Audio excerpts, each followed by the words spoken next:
minute to better life. Jika roh Tuhan hidup dalam roh kita, maka kita adalah ahli waris yang berhak terima janji-janji Tuhan. Jika kita mau dan mampu menderita saat kita melakukan firman Tuhan. Oke?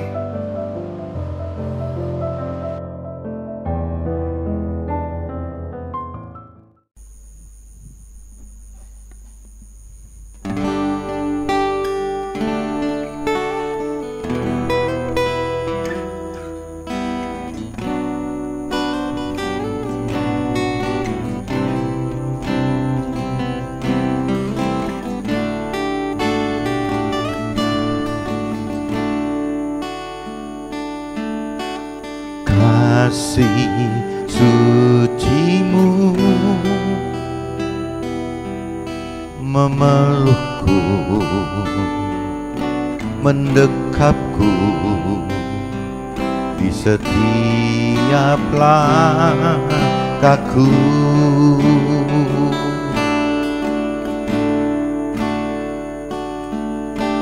Sungguh bijaksana melindungi setiap manusia yang butuh pertolongan.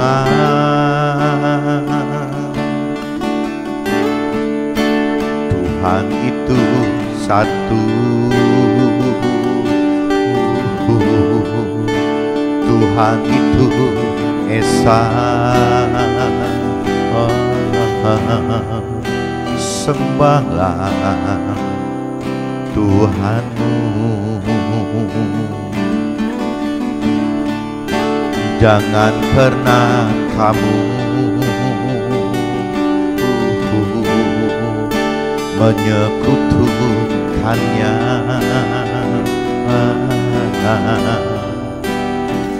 Sembahlah Tuhanmu.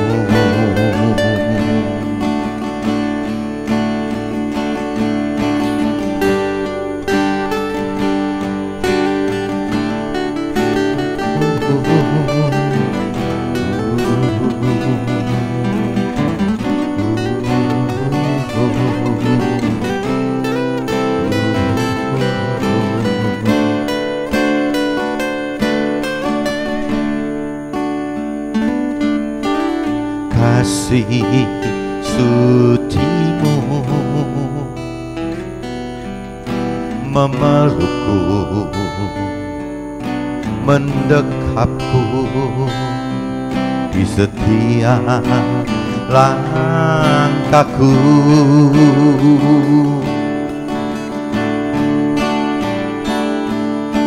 Sungguh bijaksana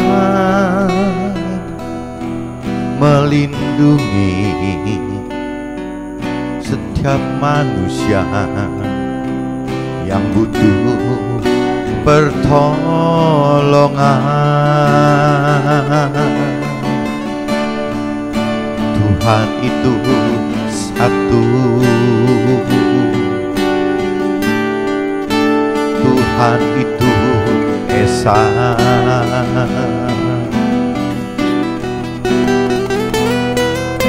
Sembahlah Tuhanmu, jangan pernah kamu menyekutukannya.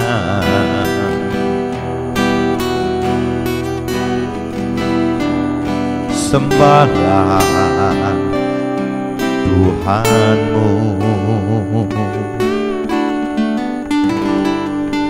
Tuhan itu satu.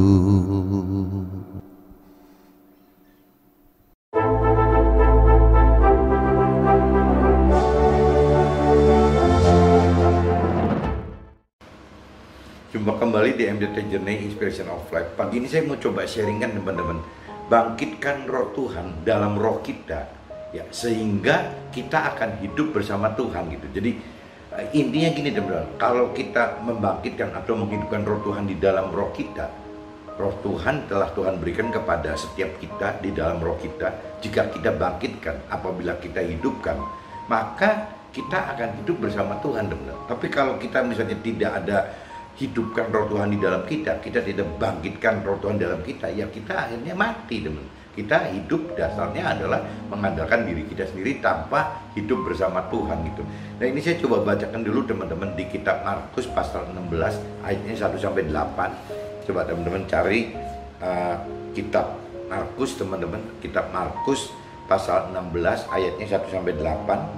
Nah, di sini judulnya teman-teman, kebangkitan Yesus. Apabila saya universalkan, kebangkitan firman Tuhan gitu. Apabila saya universalkan secara untuk umum gitu. Nah, ini saya bacakan teman-teman.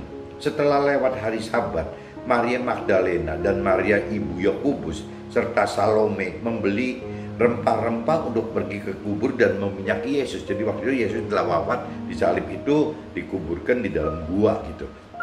Dan pagi-pagi benar pada hari pertama minggu itu, setelah matahari terbit, pergilah mereka ke kubur.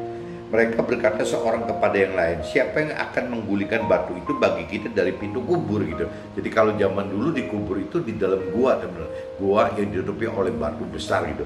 Nah, karena ini perempuan semua, jadi mikir ini siapa yang ngegulingin, ngebuka kuburnya gitu. Bagaimana membuka gua, ada batu segitu besar di depan pintu itu gitu, dalam gua itu gitu. Nah, dia mikir seperti itu gitu.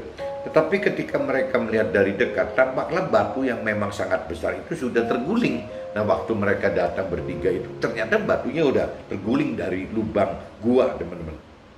Lalu mereka masuk ke dalam kubur dan mereka melihat seorang muda yang memakai jubah putih duduk di sebelah kanan. Mereka pun sangat terkejut gitu. Jadi waktu mereka masuk, berarti kan si Maria Magdalena, Maria ibunya Yakobus serta Salome masuk gitu. Kaget kok ada orang di dekatnya kuburannya Yesus gitu.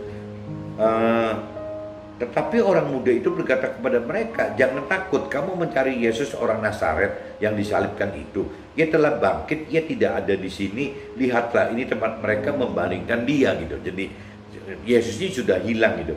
Tetapi sekarang pergilah, katakan kepada murid-muridnya dan kepada Petrus, yang mendahului kamu ke Galilea. Di sana kamu akan melihat dia seperti yang sudah dikatakannya kepada kamu gitu.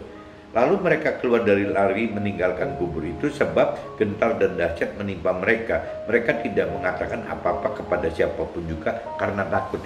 Ini kan cerita firman yang kejadian waktu itu, teman-teman. Tapi secara secara physically gitu. Tapi kalau untuk saya yang saya sarankan pagi ini kan bicara dari sisi sharing rohaninya, teman-teman. Jadi saya artikan apakah kalau kita bicarakan kebangkitan Yesus, berarti kebangkitan firman Tuhan, kebangkitan roh Tuhan gitu.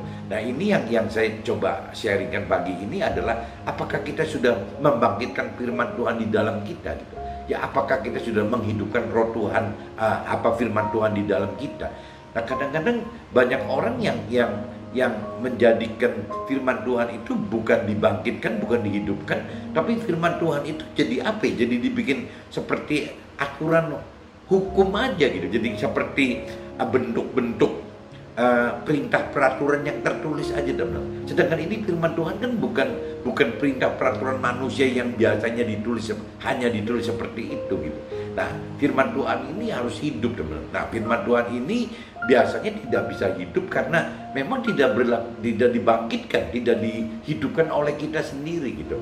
Nah, kita biasanya terbawa dengan arus-arus yang sudah biasa, yang tidak, karena kita tidak ada kedalaman pengenalan akan firman Tuhan, akhirnya ya kita anggap bahwa firman Tuhan itu adalah bentuk aturan hukum yang mati, yang tertulis begitu saja dan cuma dibaca begitu saja, ya tidak dengan mengerti bahwa firman Tuhan itu tidak cuma cukup dijadikan hukum gitu, hukum mati, hukum tertulis aja, tidak cuma cukup dijadikan seperti bentuk-bentuk liturgi gitu atau seremonial ya, atau bahkan tidak cuma cukup firman Tuhan itu adalah pelengkap dari ya si imam di tempat ibadah kita, imam rohani kita gitu.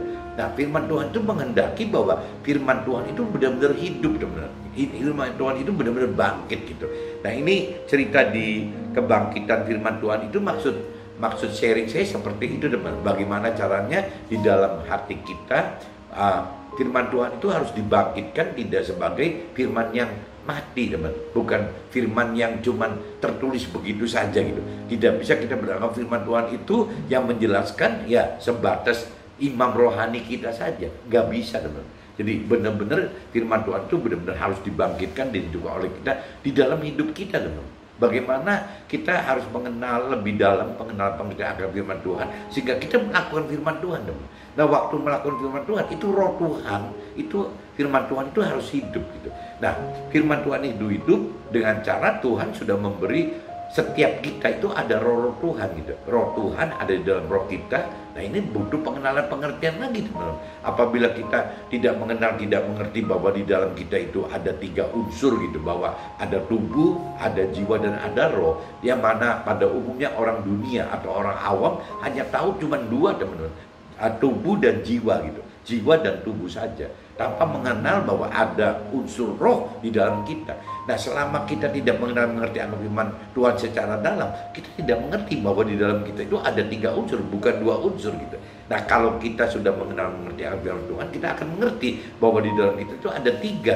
Nah, roh ini, unsur roh kita ini adalah bagaimana yang menyetir gitu, yang mengendalikan jiwa dan tubuh kita.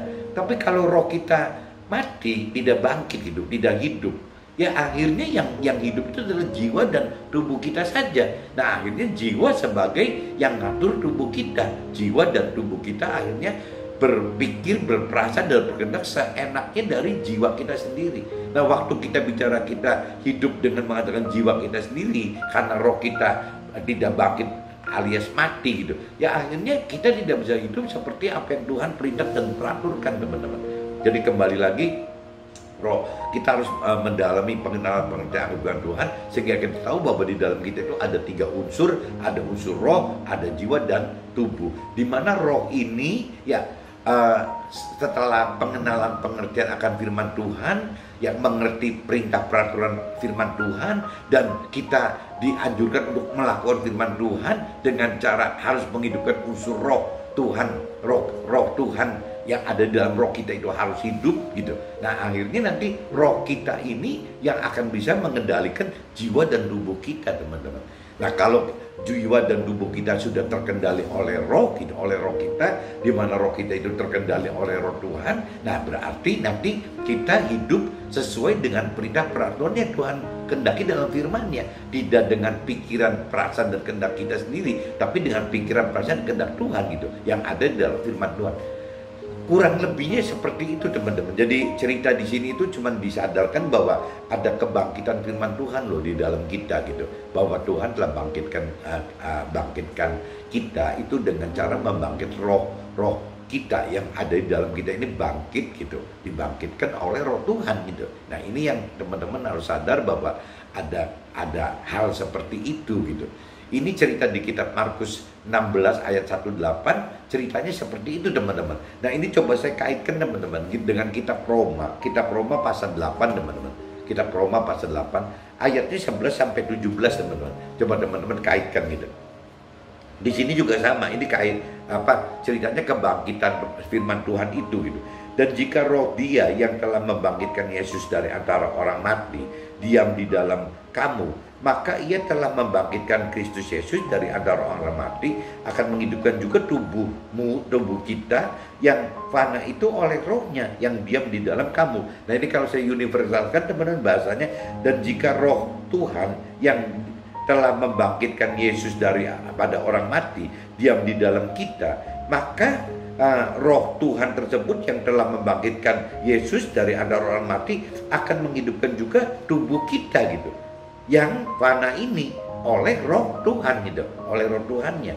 Jadi berarti di dalam kita sudah ada roh Tuhan, teman-teman, yang diam di dalam kita gitu. Nah, ini teman-teman harus tahu, harus sadar bahwa di dalam kita itu ada roh Tuhan yang sudah memang Tuhan berikan untuk setiap kita gitu, setiap manusia, yaitu adanya di Contohnya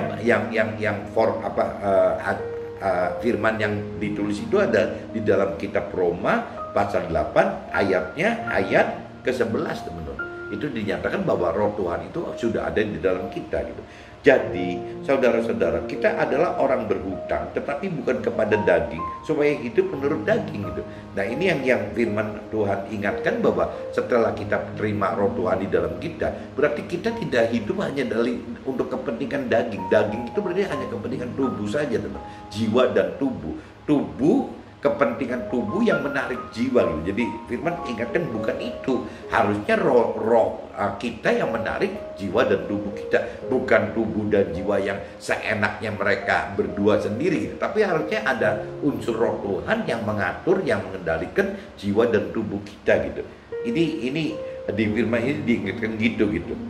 Sebab jika kamu hidup menurut daging, kamu akan mati. Tetapi jika oleh roh kamu mematikan perbuatan-perbuatan tubuhmu, kamu akan hidup. Nah, ini kalau bicara cerita duniawi rohani seperti itu, teman-teman. Kalau orang duniawi atau orang yang punya keyakinan, maksudnya orang yang percaya Tuhan, yang merasa mengenal Tuhan, tapi caranya tidak benar karena tidak mengenal dan mengerti akan firman Tuhan dan tidak melakukan firman Tuhan. Itu orang yang berkeyakinan atau orang rohani yang duniawi gitu. Jadi orang dunia yang beneran orang dunia dan orang dunia yang rohani dunia gitu. Itu kalau menurut saya sama saja, mirip-mirip begitu, serupa setali tiga uang, serupa tapi ya mirip-mirip, tak sama aja gitu. Cuma tak sama karena orang keyakinan percaya diri bahwa dia percaya Tuhan dan dia mengenal Tuhan, padahal hanya percaya diri sendiri, hanya menurut pikiran perasaan kehendak sendiri aja gitu, bukan seperti yang Tuhan maksudkan gitu. Nah, ini orang yang berkeyakinan juga bahaya, teman-teman.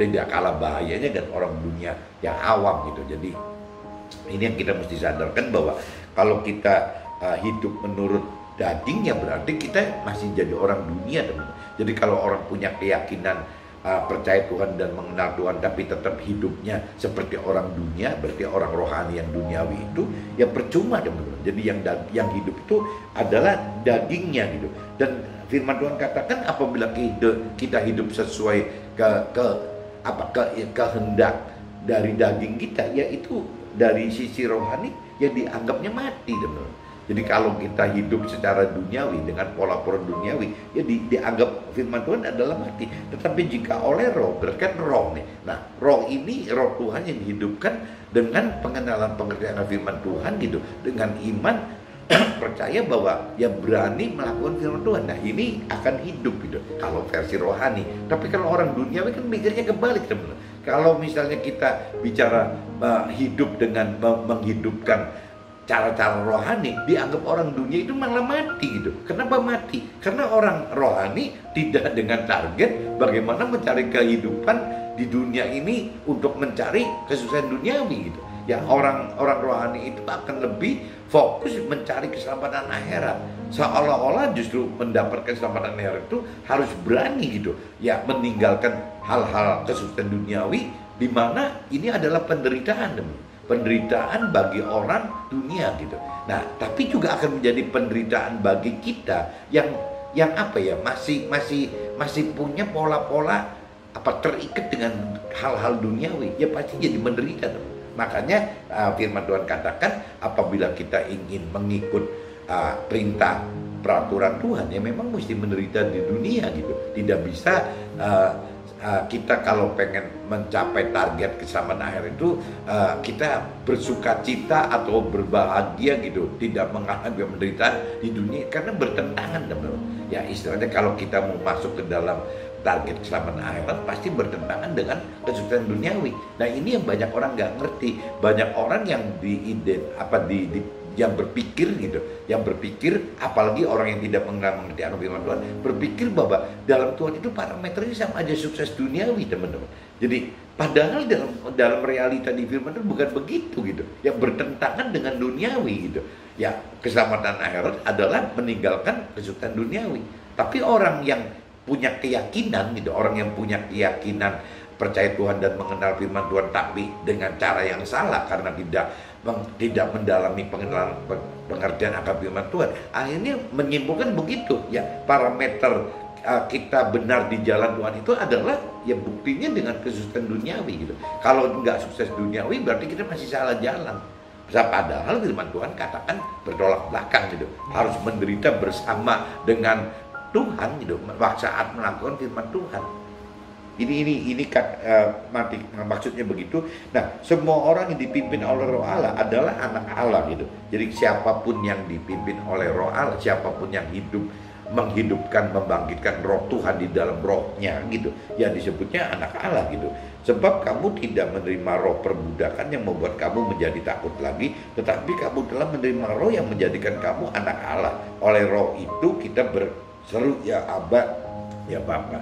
Nah, ini firman Tuhan katakan apabila roh Tuhan sudah hidup dalam kita, ketakutan untuk kita mematikan duniawi kita, mematikan merubah alat sukses duniawi itu menjadi keselamatan akhir itu, kita jadi tidak takut lagi teman-teman. Kita tidak takut lagi karena ada roh Tuhan dalam kita. Tapi kalau kita tidak hidupkan roh Tuhan dalam kita, pasti ketakutan.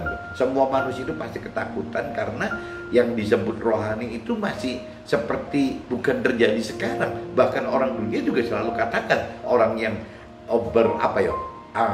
melangkah dengan pola-pola rohani itu malah orang dunia cemooh gitu. Ini orang gimana sih kok rohani banget, padahal kita masih di dunia gitu. Selalu orang dunia akan katakan itu. Orang yang punya keyakinan pun, yang mengaku percaya Tuhan dari pikiran perasaan diri, yang mengaku bahwa dia mengenal Tuhan dengan pikiran perasaan dan kehendak sendiri, itu juga katakan seperti itu. Kita masih injak dunia, ya nggak mungkin kita bisa totally rohani banget gitu. Selalu katakan gitu. Nah, itu bukannya jebakan-jebakannya iblis gitu ya, untuk yang membuat ya pola pikir kita masih begitu teman-teman.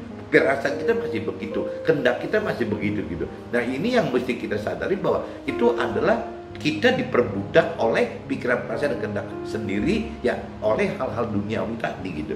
Ini firman sudah ingatkan seperti itu gitu. Roh itu bersaksi bersama-sama dengan roh kita bahwa kita adalah anak-anak Allah. Roh Tuhan itu bersaksi seperti itu gitu. Dan jika kita adalah anak Allah, maka kita juga adalah ahli waris. Nah, maksudnya orang-orang yang berhak menerima janji-janji Allah. Jadi orang yang menghidupkan roh Tuhan dan melakukan firman Tuhan dengan target rohani adalah ahli-ahli waris teman-teman. Disebutnya gitu, ahli-ahli waris dari Tuhan Allah gitu, yang akan menerima bersama dengan Kristus, yaitu jika kita menderita bersama-sama dengan Dia. Nah, ini kata-kata ini kadang-kadang orang kalau tidak mendalami pengenalan firman Tuhan, yang tadi saya katakan, orang tidak merasa bahwa untuk melakukan firman Tuhan itu harus menderita gitu. Tapi dia pengennya seolah bebas dari penderitaan, karena parameternya adalah sesuatu duniawi. Padahal firman katakan apabila kita ingin menuai janji-janji Tuhan bagi kita, ya kita pasti akan menderita di dunia ini teman-teman. Itu pasti gitu, karena firman Tuhan katakan begitu ya, menderita bersama-sama dengan Tuhan gitu ya. Ini waktu kita melakukan firman Tuhan gitu. Jadi bukan menderita karena bukan melakukan firman Tuhan. Yang firman maksud itu adalah menderita karena memang kita coba berusaha untuk melakukan firman Tuhan gitu. Nah, ini kalau kita menderita melakukan firman Tuhan adalah tanda-tanda kebenaran hidup kita itu benar gitu teman, bahwa kita di dalam jalur kebenaran Tuhan. Tapi kalau kita bicara menderita bukan karena melakukan firman Tuhan, jadi itu salahnya sendiri. Kenapa kita mau seperti menderita seperti sekonyol itu gitu. Jadi yang firman maksudkan itu adalah menderita saat kita melakukan firman Tuhan gitu. Bukan menderita karena kita malas-malasan akhirnya nggak makan gitu ya, atau kita nggak jaga kesehatan akhirnya sakit nggak keruan gitu. Bukan begitu. Jadi saat kita melakukan firman Tuhan, kita menderita adalah itu tanda-tanda kebenaran bahwa kita hidup di dalam jalurnya Tuhan gitu. Nah, ini firman Tuhan katakan begitu ya, bahwa orang-orang seperti itu akan menerima janji Tuhan, yang akan menerimanya bersama dengan Kristus, yaitu jika kita menderita bersama-sama dengan Dia. Jadi saya garis bawahi, kita apabila melakukan kebenaran firman Tuhan itu adalah kita ketemu dengan penderitaan gitu. Nah, penderitaan itu yang orang nggak berani teman-teman, makanya diperbudak oleh dunia gitu. Nah, tapi kalau kita sudah hidup bersama roh Tuhan, sudah bangkitkan roh Tuhan, ya penderitaan ini bukan jadi ketakutan teman-teman. Kita malah jadi kehilangan ketakutan gitu. Karena kita udah tahu bahwa dengan berjalan bersama Tuhan itu akan konsekuensinya seperti ini gitu. Supaya kita juga dipermuliakan bersama-sama dengan Dia. Nah, karena ujung-ujungnya kita pengen dapat kemuliaan bersama dengan Tuhan, yaitu keselamatan akhirat gitu. Kalau cerita di dunia ini kan bukan tempatnya Tuhan gitu. Tuhan itu adanya di alam akhirat gitu. Jadi Tuhan inginkan kita bersama-sama dengan Dia di alam akhirat, di surga gitu. Maksudnya gitu teman-teman. Bahkan kalau kita sudah lebih mendalami mengerti akan firman Tuhan lebih gitu, ya kita akan mengerti bahwa kita tidak cukup hanya melakukan firman Tuhan, tapi kita harus juga mengajarkan firman Tuhan. Nah, mengajarkan firman Tuhan kalau buat pengertian saya ada dua teman-teman. Bagi mengajarkan firman Tuhan bagi mentor rohani, ya berarti mengajarkan teori-teori rohani gitu. Tapi bagi kita yang di sekuler, di marketplace gitu, seperti pengusaha atau orang karir, ya mengajarkan firman Tuhan itu adalah menjadi alat kesaksiannya kita hidup dengan waktu melakukan firman Tuhan.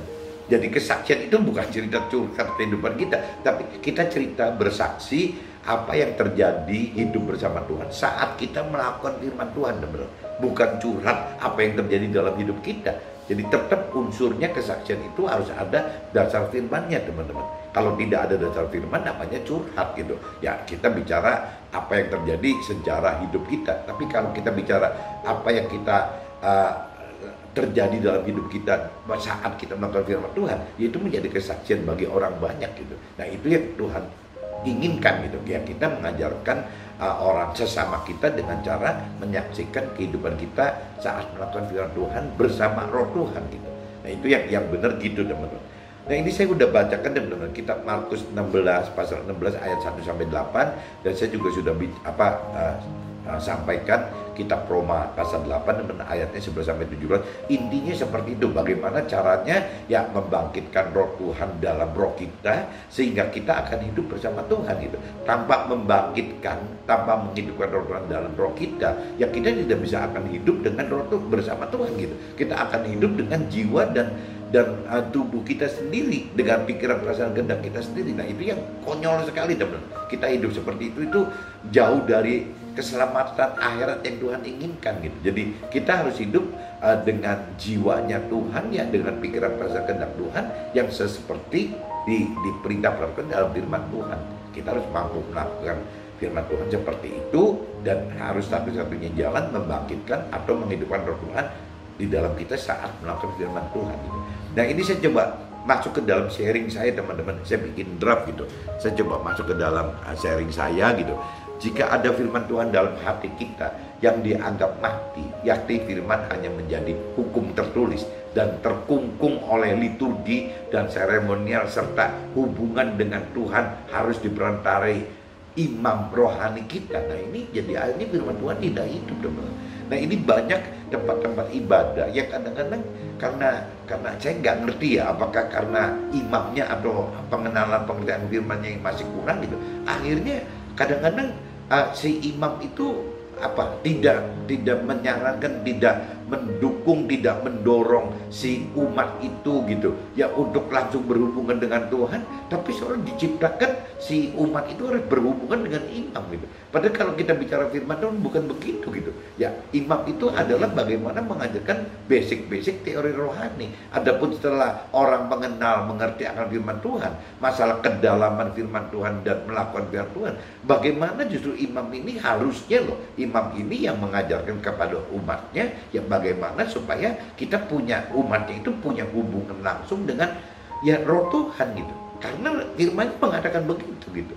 Ya apabila kita tidak menghidupkan, tidak mengenal Tuhan, ya akhirnya kita tidak bisa hidup bersama Tuhan. Nanti lama-lama kita jadi hidupnya bersama imam saja gitu. Nah kalau imam kan manusia juga, nggak ada gunanya gitu, nggak ada artinya. Jadi tugas imam yang benar itu adalah bagaimana caranya mengajarkan orang, umatnya gitu, yang khususnya yang belum dewasa rohani, ya ke jalur-jalur firman Tuhan, dan ujungnya itu harus bagaimana memberitahu gitu, yang mengajarkan bagaimana harus punya hubungan pribadi melalui roh kita, roh Tuhan ya dalam aktivitas hidup sehari-hari kita teman-teman.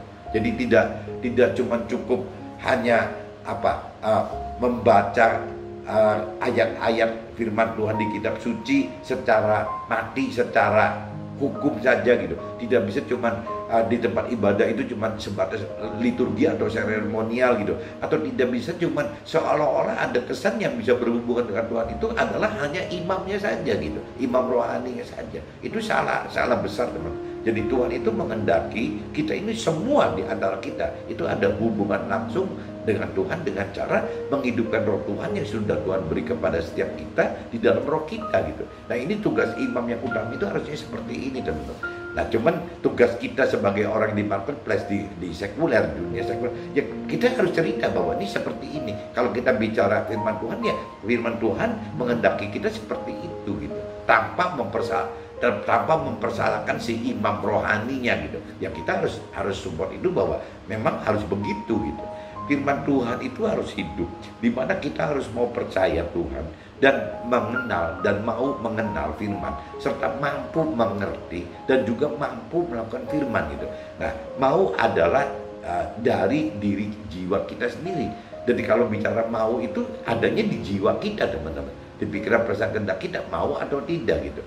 Itu cerita kalau mau adalah dari diri jiwa kita sendiri gitu. Tapi kalau bicara mampu mampu itu harus ada dari roh Tuhan yang sudah Tuhan berikan di dalam roh kita itu, dan kita hidupkan agar dapat bangkit menjadi kekuatan rohani kita gitu. Jadi kuasa-kuasa yang dari Tuhan itu akan ada di roh Tuhan. Tidak cuma cukup kemauan dari jiwa kita, tapi juga harus punya kemampuan dari roh kita gitu. Roh kita yang disupport oleh roh Tuhan gitu. Nah ini yang banyak orang kalau tidak mendalami pengenalan Tuhan tidak mengerti bahwa ada roh Tuhan yang harus dihidupkan, atau roh Tuhan tidak mengerti bahwa roh Tuhan adalah sumber kekuatan untuk kita membuat mampu mengerti akan apa yang Tuhan perintah peraturkan gitu dengan benar, dan juga mampu melakukan firman Tuhannya teman-teman. Nah ini banyak orang yang tidak mengerti, bahkan kalau yang saya alami banyak imam yang tidak mau gitu, tidak mau mengajarkan hal seperti ini gitu, bahwa roh Tuhan itu harus dihidupkan dan hubungan dengan Tuhan itu adalah sifatnya pribadi, tidak harus seperti bayi rohani atau anak-anak rohani yang selalu diperantari oleh imam rohani kita gitu. Nah ini yang salah teman-teman. Jadi mestinya tugas imam rohani adalah mengajarkan kepada setiap kita itu bagaimana untuk bisa prepare gitu, persiapan untuk bisa hidup lebih dewasa rohani dengan berhubungan langsung dengan Tuhan gitu. Jangan terus-terusan mengandalkan si imamnya gitu. Jika roh Tuhan sudah hidup dalam roh kita, maka kita hidup bukan karena daging yang orientasinya hal-hal duniawi saja, tapi kita hidup harus dengan mematikan nafsu-nafsu duniawi. Justru kalau kita udah dewasa rohani seperti itu teman-teman. Jadi kita bukan seolah kita dijebak untuk terus-terusan diperbudak oleh hal-hal duniawi, tapi justru kita harus mematikan hal duniawi teman-teman. Selama kita hidupkan hal duniawi, kita nggak bisa dewasa rohani teman-teman. Nggak ada beda yang tadi dikatakan dengan orang dunia awam gitu, atau orang yang punya keyakinan, atau apa yang saya sebut tadi orang yang rohani tapi duniawi gitu. Orang yang maksudnya percaya Tuhan, merasa mengenal Tuhan, tapi dengan cara yang tidak kurang benar lah. Kurang benar dalam arti karena tidak dengan dasar yang pengenalan akan dengan Tuhan yang dalam gitu, tidak menghidupkan roh Tuhan di dalam dia gitu, tidak mengerti bahwa ada roh Tuhan di dalam dia, ada unsur ketiga yang dia tidak tahu. Dia cuma tahu ya jiwa dan tubuh saja gitu. Ya orang dunia juga tahunya itu gitu. Oleh karena roh Tuhan inilah hidup kita tidak diperbudak, sehingga tidak takut akan tekanan-tekanan dan penderitaan-penderitaan oleh karena melakukan firman Tuhan gitu. Sebab roh Tuhan yang ada pada roh kita yang akan menguatkan jiwa dan tubuh kita. Nah ini bedanya di situ teman-teman. Oleh karena roh Tuhan inilah hidup kita tidak diperbudak, sehingga tidak takut akan tekanan-tekanan. Dan ya ini kembali lagi, kalau roh Tuhan kalau sudah memberikan kemampuan untuk mengerti dengan benar, ya ini akhirnya kita hidup nggak takut benar, tidak takut diperbudak oleh kepentingan dunia, tidak takut ditekan atau menderita oleh karena hal-hal penderitaan yang karena melakukan firman Tuhan, penderitaan duniawi yang karena melakukan firman Tuhan, nggak takut lagi gitu. Sebab roh Tuhan yang ada pada roh kita yang akan menguatkan jiwa dan tubuh kita gitu. Nah ini betapa pentingnya menghidupkan roh Tuhan, ya itu teman-teman. Tanpa menghidupkan roh Tuhan nggak bisa kuat gitu. Jadi kita hidup itu harus dengan mengenal-mengerti akan firman Tuhan, tapi juga harus dengan mampu menghidupkan, membangkitkan roh Tuhan di dalam kita, supaya ada kekuatan gitu di dalam kita melakukan firman Tuhan. Tanpa ada roh Tuhan, susah, tanpa hidup roh Tuhan susah. Kita hanya mengerti akan firman Tuhan tanpa roh Tuhan nggak mungkin mampu gitu. Jadi harus dua-duanya teman-teman, harus mengerti akan firman Tuhan dan harus menghidupkan roh Tuhan gitu. Jika roh Tuhan hidup dalam roh kita, maka kita adalah ahli waris yang berhak menerima janji-janji Tuhan. Jika kita mau dan mampu ya menderita saat kita melakukan perintah dan peraturan firman Tuhan yang ada gitu. Nah ini ya itu balik lagi, jadi kita akan menjadi ahli waris Tuhan, kita akan menerima janji Tuhan apabila kita mampu, kita mau dan mampu melakukan firman Tuhan. Kalau kita tidak mengerti akan firman Tuhan, itu kan konyol sekali. Tapi kalau kita hanya mau saja gitu, mau saja melakukan firman tapi tidak melakukan, itu juga konyol juga gitu. Nah kita harus mau dan mampu melakukan firman Tuhan, baru kita menjadi ahli waris yang akan menerima janji-janji Tuhan gitu. Oleh karena roh Tuhan inilah kita jadi makin dewasa rohani, karena kita makin dalam mengenal dan mampu lebih mengerti serta lebih mampu untuk berani melakukan firman Tuhan gitu. Karena kita tahu target hidup kita adalah ke keselamatan akhirat yang bukan hanya kesusahan duniawi seperti orang-orang dunia atau orang yang punya keyakinan ya anggap begitu gitu, bahwa target utama hidup itu adalah bagaimana sukses duniawi gitu. Jadi bagaimana kita mengandalkan hal-hal duniawi untuk mengatasi hidup kita. Nah itu kan prinsip-prinsip yang salah besar teman-teman. Prinsip-prinsip orang dunia yang awam dan orang yang punya keyakinan, orang yang duniawi tapi orang rohani tapi duniawi tadi gitu. Orang yang punya keyakinan dengan dengan percaya seenaknya dia sendiri gitu, yang mengaku mengenal Tuhan juga seenaknya sendiri. Nah akhirnya ya orang tersebut yang akan mentargetkan target hidupnya adalah kesusahan duniawi. Dianggapnya kesusahan duniawi adalah sebagai andalan gitu. Hal-hal duniawi itu bisa, kesusahan duniawi itu menjadi andalan dalam hidup dia untuk mengatasi segala macam. Ya mungkin sampai meninggal masih bisa teman. Tapi bagaimana nasib setelah meninggal gitu? Ya alam akhirat itu kan terjadi kehidupan baru di alam akhirat setelah kita meninggal gitu. Nah yang Tuhan persiapan itu justru bagaimana caranya hidup di dunia ini adalah persiapan kita untuk membangun jalan-jalan dasar-dasar kita ya waktu kita ditentukan masuk ke dalam akhirat nanti gitu teman-teman. Nah ini jangan sampai kita tidak melakukan firman Tuhan, akhirnya kita anggapnya bisa dapat sukses duniawi tapi ujungnya di kehidupan baru kita malah masuk ke dalam neraka gitu. Karena apa? Karena tidak melakukan firman Tuhan. Nah ini yang teman-teman harus coba simak dan renungi lebih dalam, bahwa betapa bahayanya kalau kita tidak mengerti firman Tuhan, dan begitu juga apabila kita tidak menghidupkan atau membangkitkan roh Tuhan di dalam kita gitu. Jadi kuncinya cuma dua teman-teman. Untuk bisa seperti itu adalah bagaimana kita mengerti akan firman Tuhan, dan juga kita punya iman percaya dengan yang menghidupkan roh Tuhan di dalam kita, sehingga roh Tuhan itu yang akan membuat kita kuat gitu, kuat punya iman keberanian melakukan firman Tuhan. Tanpa ada roh Tuhan di dalam kita hanya mengerti firman Tuhan itu tanpa mampu melakukan teman-teman. Nah itu akan sia-sia. Mudah-mudahan sharing saya bisa ditangkap, dan apabila berguna tolong teman-teman sharingkan ke keluarga atau sesama yang lain. Oke, see you, bye-bye.